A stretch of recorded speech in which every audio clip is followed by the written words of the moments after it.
Yeah, I'm Jochen Hoenicke, and I'm formal verification researcher at Satora. Should I use this one? This one, okay. So, yeah, and I want to show you how to prove that your contract can't get wrecked. So, let's remind ourselves what an AMM is. We want to prove a property for a decentralized exchange, namely that that has two major actors, the traders who want to sell or buy tokens, and there are other liquidity providers who provide the tokens to be sold on this AMM, and the liquidity providers rely on the correctness of the AMM.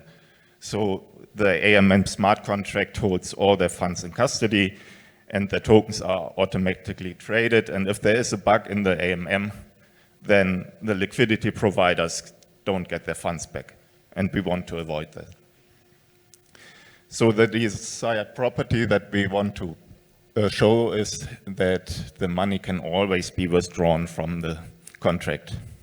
Even if there's a bank run, if everyone wants to get their money back, it can be withdrawn, and we need two properties. There is enough money in the contract, and that withdrawals never revert.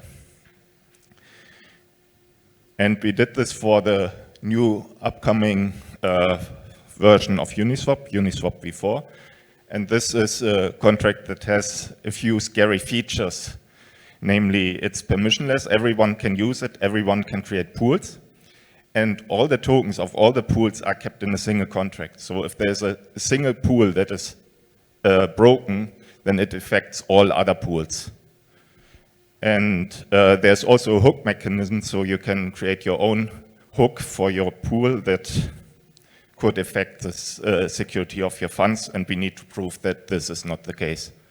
So there are some attack vectors like malicious ERC20 tokens and hooks that we need to consider. What we did is now formal verification, and what we do is we take the bytecode of the contract and we take the specification and we translate it with our tool to a formula that we then run through various SMT solvers, CVC5 and Z3. And this will give us either a proof that the contract satisfies the specification, or it will give us a counterexample, or because this is, the logic is undecidable that we use, it can also time out.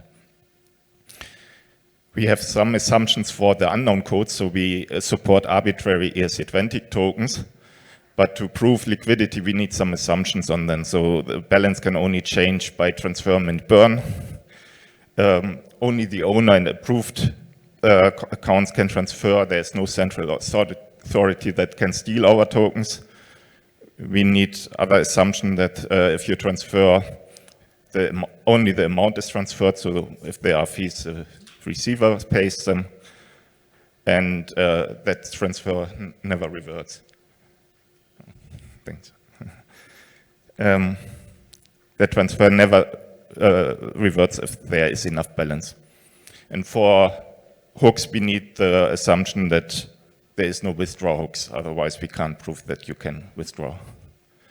So what we do is an inductive invariant, so we want to split our states into two kinds of states where we have enough funds and where we don't have enough funds.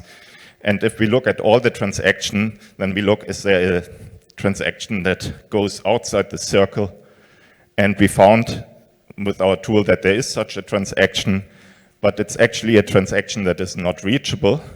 So we need to refine our invariant. We need to say additional things like that the contract also does a consistency accounting of the liquidity.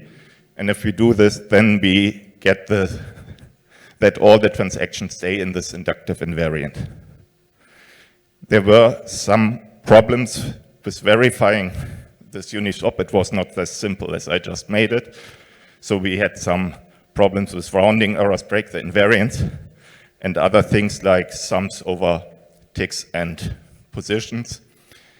We solved all these problems. I can't go into the details because it's a lightning talk. So to summarize, what we showed is enough funds and consistent accounting is an inductive invariant. Yeah, thank you.